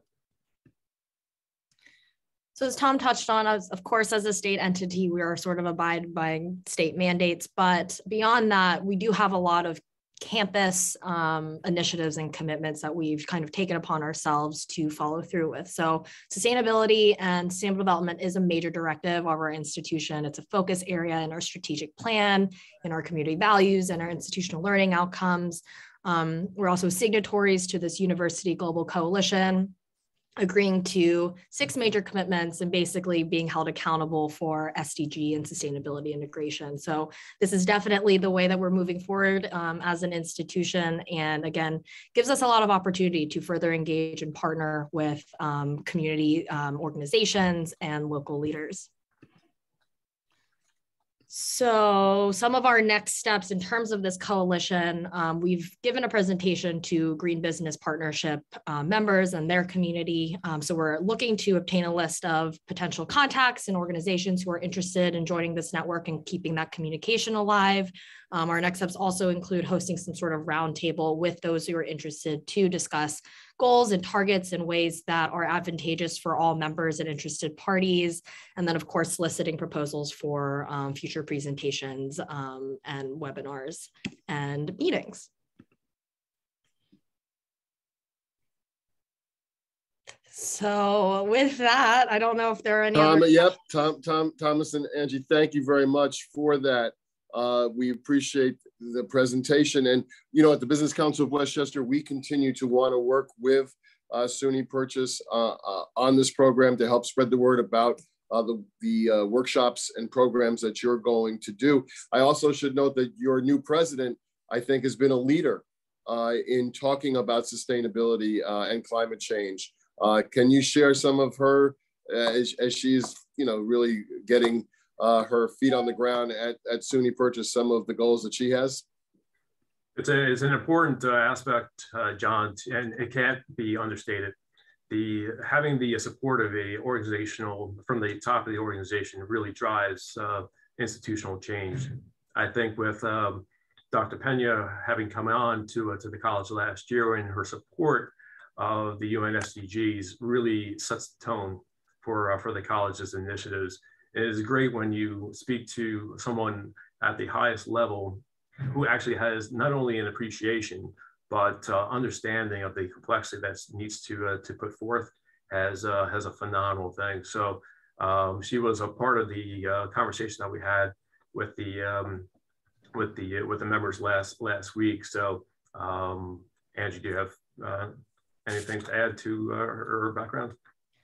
Yeah, I mean, she has an extensive academic history in, interdisciplinary nature. So she's very understanding of, understanding how sustainability is so interconnected with beyond just environmental sustainability. She, in her formal inauguration in October, the whole theme was centered around a sustainable future, focusing on people, planet, and place and purpose. So it's safe to say that her presidency and her tenure here is with sustainability in mind. And we're constantly, again, looking for more opportunities to engage our campus community with the local business community to further, again, this local impact that we can create. That's terrific. A question that just came in: what is the best way that Purchase College's resources can be leveraged for the workforce development? And in addition, hiring and long-term career goal component related to the green energy transition? So from the student perspective, in a lot of the SUNYs, we do integrate the sustainability in all its forms into the curriculum. I think in education, there's a reporting metric that we have, and I think 8% of our academics have some sort of integration as far as sustainability. We can certainly improve upon that, but we are in the process, and I can't unfortunately discuss publicly about it, but we do have a grant that we're looking to submit that speaks to the question as far as workforce development is concerned moving forward for continuing education, which hopefully we'll be able to publicly share a little bit more about that within the coming months. Again, and the last question, I guess, as academic people who work in the academic field and also are really on the ground trying to do what you can to bring renewable energy to your campus, are there aspects that trouble you about meeting the deadlines of the CPLA that you think look, the CPLA is great in the way it's written and everybody would like it to succeed, but are there issues that you're concerned about that just might not work, or might not be able to accomplish at the time that the legislation is set? I do. I think as far as laid out is concerned, I think it's a laudable goal, something that everyone should be working towards. We from a college perspective, is certainly supportive of that initiative. Things that I've always troubled me is putting out too far in the future a goal. I've always focused on the here and the now, looking to improve. So what can we do next year? What can we add on incrementally after that? To set out, unfortunately, from a state perspective, this is my own personal opinion, having goals that are put out 10 years, sometimes you don't focus until farther out and say, I got to focus on this goal. At the college, we look to improve every day based upon what we have moving forward. And then just from a logistics point of view, having a campus that is 50 years old, having a lot of buildings built in the 1970s where the focus on energy was not as what it is now. How do you convert all those systems to what the state wants is a real challenge. So we are definitely open and available for conversations, partnerships, funding we definitely want to accomplish it, but it's, from my perspective, from managing the energy resources, it's going to be very difficult. Thank you very much. Well, thank you both, Thomas Kelly and Angie Kim from SUNY Purchase again. We look forward to continuing to work in a partnership with you as we try to continue to get more businesses engaged in the sustainability field. So thank you for your commitment and dedication, and please have a happy and healthy holiday season. Thank you, John. Our final speaker today, and again, we want to thank everyone who has stayed on the conference or had logged back in. We appreciate that. We also know that we've had a great response on Facebook today. And again, to remind everyone that this entire conference will be on the business resource page of the BCW website in the next day or two. So you can catch any of the presentations that you missed or go back and hear some of the presentations again. But our final speaker today is works for an agency that is really going to be on the front lines as we move forward in this new energy landscape. And we're joined by Alana Appenzeller, who's the Program Manager, Economic Development for the New York Power Authority. Alana has over 11 years of experience in the energy industry, most of which has been spent supporting commercial and industrial businesses and nonprofits through NYPA's programs such as Recharge New York. Through the promotion of these programs to local, regional, and global businesses, Alana has supported the creation and retention of thousands of jobs across New York State, stimulated business expansion and attraction, and assisted companies in controlling their energy costs over the long term. Alana, thank you for being with us today, and we'll turn the program over to you. Great. Thank you so much, John. It's a pleasure to be here, and we can't thank you enough for including NYPA today. I just shared my screen. I hope you guys can see it. You are good. Great, thank you. So NYPA has come up in quite a few different capacities today. I'm going to switch gears a little bit and talk about a program called Recharge New York. I also have my colleagues Stephen Campbell and Kevin Dolan on here today. They work on our account management team and work specifically with our governmental customers. Additionally, Amber Sisson, who works with me on our economic development team and also focuses on our Westchester customers, is joining us here as well. And I am really excited to start to discuss this program. Before I get into it, here we go. I did want to give a brief history of NYPA. The reason being, a lot of people downstate sometimes may not have heard of NYPA or may not know about NYPA. So we are the largest state-owned electric utility in the United States. Our history goes back to 1931 when FDR signed the Power Authority Act, which essentially created NYPA. Our largest facilities are 2 hydropower plants, the St. Lawrence FDR Power Project that is up in Messina, New York, straight up on the border of Canada, and also our Niagara Power Project, which is located on Niagara Falls. And when it first came online, the Niagara Project was actually the largest hydropower facility in the Western world. So it's pretty impressive. Today, we have 1,900 employees across 17 operating facilities and 3 administrative offices. I work out of our headquarters in downtown White Plains.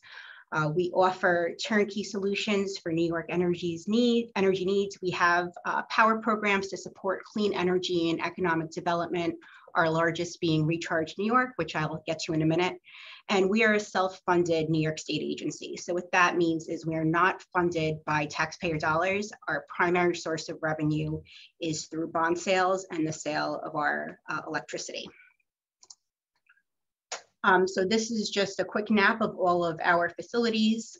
We generate about 20% of the state's electricity, and we operate a quarter of the state's high voltage transmission system. Most of the energy we produce is clean, green, renewable hydropower from Niagara Falls and the St. Lawrence River. We're a leader in energy-based economic development. Through these programs, we provide low-cost hydropower to businesses across the state, and we support over 400,000 jobs statewide. So we will get into it. Recharge New York. It is in essence an electric power program that was created in 2012 for the purposes of economic development and help businesses meet their sustainability needs. Through the program, businesses are able to focus on retaining and creating jobs, controlling their energy costs, and supporting their businesses and New York State by maintaining and growing employment and investing in their facilities. It's pretty versatile in that it's not only open to businesses that are looking to come here or looking to expand, but if you're a business that's currently operating in New York State, you could be eligible for this benefit. So it's not just for new businesses or energy related businesses. It could be for manufacturers, warehouses, office space. I'll get into the eligibility in a bit, but it is pretty versatile.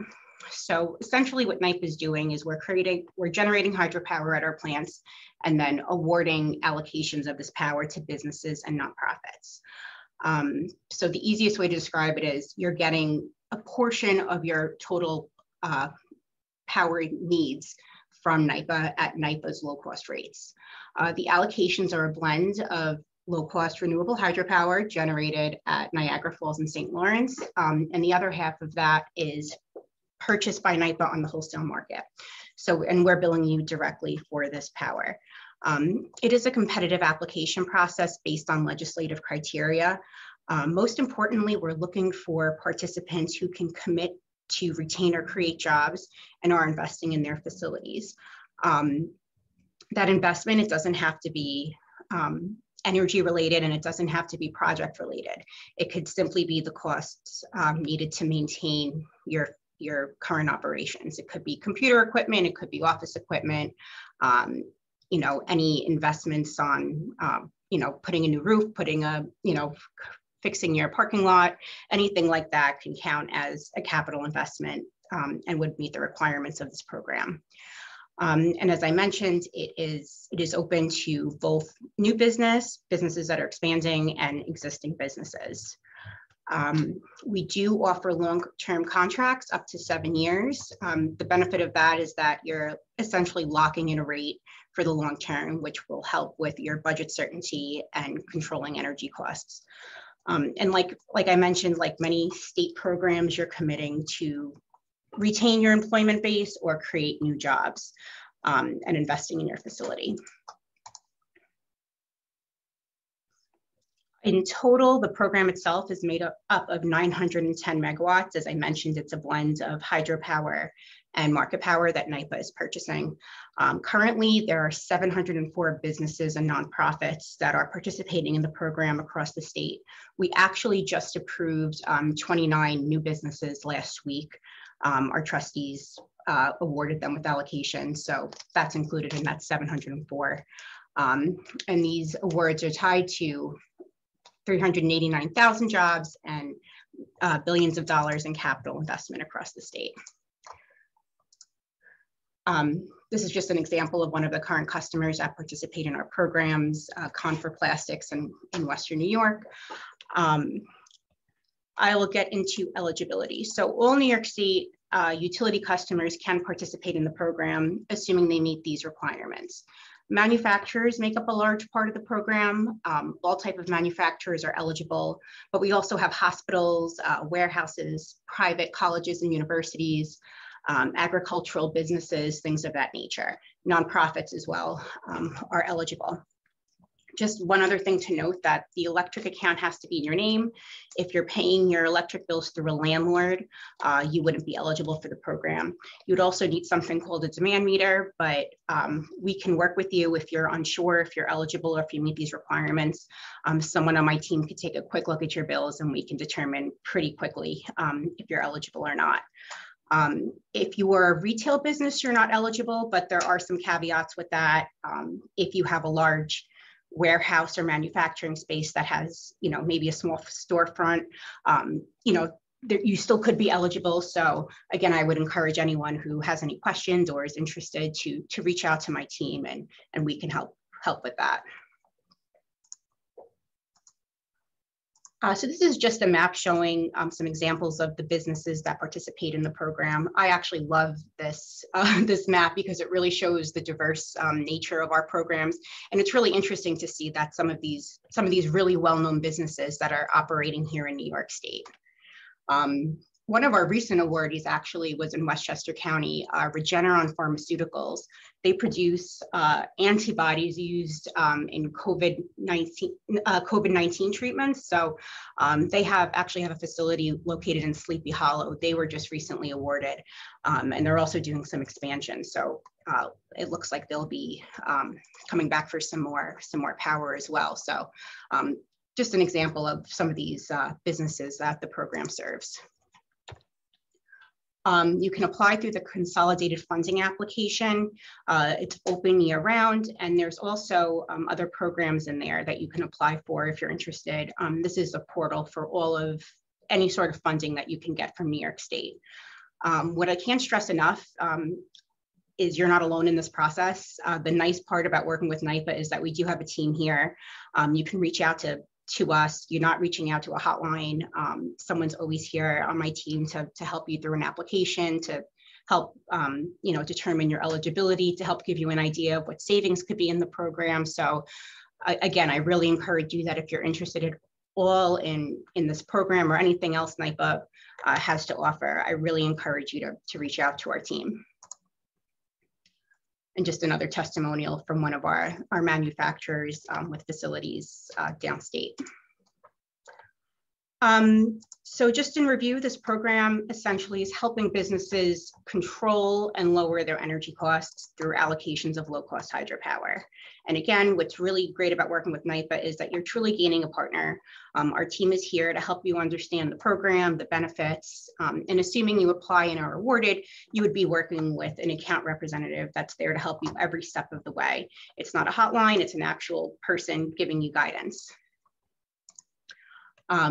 And really quick, we do have a new program offering for our existing customers. It's called Blended Power. It's available to our, again, current NYPA customers, and it provides a green power option for businesses that are current NYPA customers, local governments, and state agencies. It does offer fixed or variable rate pricing. So if you're interested in learning more about it, again, it is a new offering.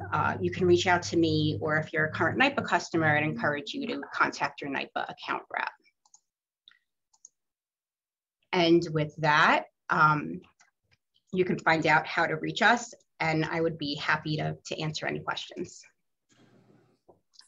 Thank you very much, Alana, and thank you for that presentation. And we encourage Business Council of Westchester members to really participate in these programs that NYPA has. We're very proud that NYPA's headquarters are in Westchester County, in White Plains. I have a personal attachment to that building because when you go into the lobby, there is a statue, a bust of one of my political mentors, Rap Rapelier, who was the minority leader with me when I was in the minority in the assembly back in the old days in the 90s. And Rap was a real leader in the state, and to be able to now be able to know that his role as a former chair of the Power Authority will live on with that statue is great. And we appreciate the fact that you mentioned Regeneron. Regeneron was one of the first, companies that participated in our Green Business Certification Program. So they have a long track record in sustainability. And you're right, they are going to increase their footprint in Westchester County.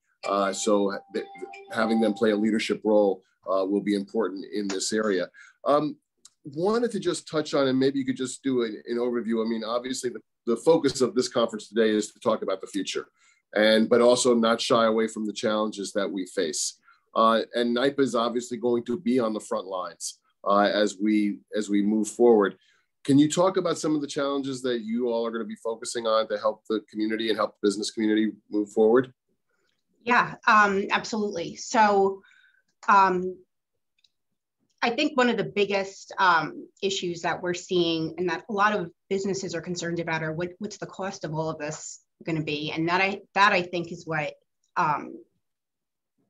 brings that hesitation of businesses getting on board and, community members getting on board. So, part of the reason why we wanted to talk about Recharge New York today was this can kind of help. This is an offering that's there.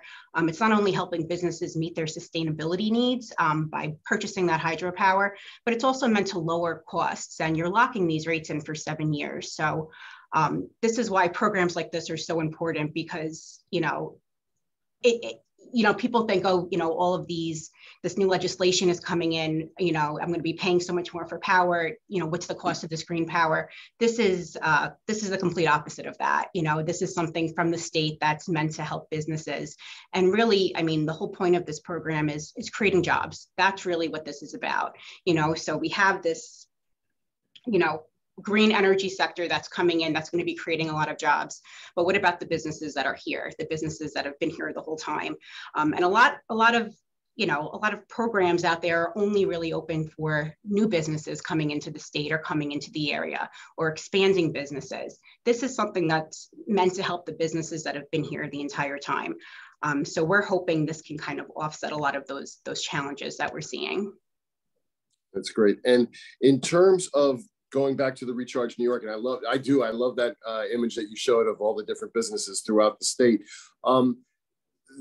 Again, maybe just go over the initial, what is the first thing that a business needs to do to engage NYPA in being part of the program? Sure. So right on the screen at the very end of the presentation, I had an email up there, poweringbusiness@nypa.gov. That goes directly to me and my team.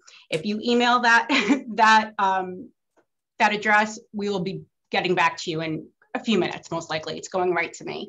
So I encourage any business, or even if you are working with businesses, if you know someone who might be eligible, hospitals, private colleges, anything like that. If you have any questions at all, please reach out to us. We'll walk you through the eligibility.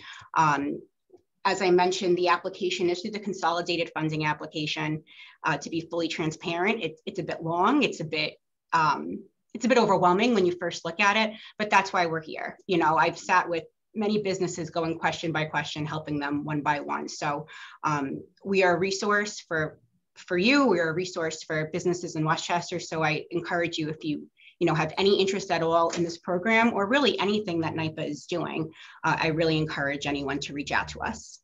Well, and that's an important point. I think sometimes, some business, especially not-for-profits or smaller businesses, don't have a sustainability officer. So they have somebody on the staff who they've been either tasked to do this, yes, or want to do it, but also wear multiple hats. But to be able to pick up the phone and speak to somebody on your team to help through that process, I think is critical to making sure that it gets done. Definitely. And that's why we're here. Like I said, we are, we are right here. We are at the end of this email. We're happy to help anybody who has any questions. And please continue to share with the Business Council programs like Recharge New York and others that NYPA is involved and engaged in, so that we can spread the word as well. Absolutely. Thank you so much. Elena, thank you for joining us today, and wishing you and your family a happy and healthy holiday season. Same to you. Thanks for having us. You bet. Folks, thank you for tuning in today to our annual energy conference. I know we had some problems with Zoom. We appreciate again that people hung in there with us. We've gotten great feedback from those people who were on Facebook watching. And again, to remind everybody, but that the entire conference has been recorded and will be on our website in the next day or two, so that you can go to that at any time and see either parts of the conference that you missed, or watch the entire conference, or revisit some of the segments. Again, we want to thank our sponsors for today's conference, our presenting sponsors, Con Edison and Simone Development Companies, and our supporting sponsors, Consumer Energy Alliance, Dansker Energy, Earthkind Energy Consulting, the Green Business Bureau, the New York Power Authority, Paraco, and Robeson Oil. Without their support, we couldn't have put this conference together. But more importantly, many of these organizations participated today. So you got to see firsthand the role that they're playing to help Westchester County as we emerge into this new energy landscape. On behalf of our president and CEO, Dr. Marcia Gordon, and our board chair, Dr. Heidi Davidson, and the entire Business Council of Westchester staff, we want to thank you for your ongoing support. We wish all of you and your families and employees a happy and healthy and safe holiday season.